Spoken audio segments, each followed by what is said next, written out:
Allô mes loves, j'espère que vous allez bien. Et on va se faire une recette tellement rapide et tellement bon. C'est des crêpes fourrées. Recette bien, même les yeux fermés, vous devriez pouvoir le réussir. Donc je mettrai les ingrédients en barre de description. Donc je commence avec la crêpe.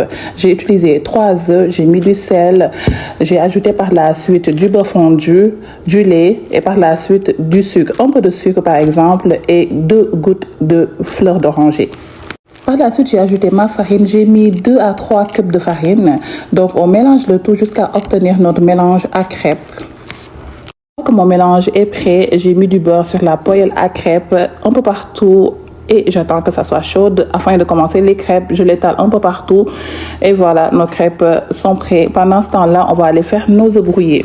Pour les œufs brouillés, je vais mettre également tous les ingrédients en barre de description. Mais j'ai utilisé du sel, du poivre, de la poudre d'ail, de la poudre d'oignon. On mélange le tout jusqu'à obtenir un mélange à peu près homogène.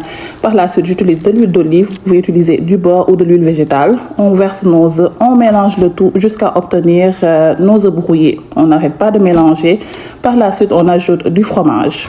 Brouillées sont prêtes ainsi que nos crêpes. Donc je coupe les crêpes au milieu, j'étale du fromage à la crème, celui-là c'est le Philadelphia, pour pouvoir ensuite mettre mes œufs brouillés à l'intérieur.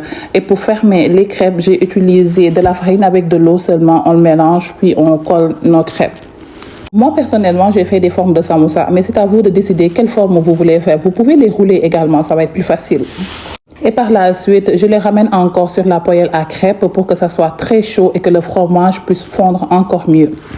Et voilà, nos crêpes fourrées sont prêtes. Donc, je vous dis bon appétit et on se retrouve la prochaine fois pour d'autres recettes.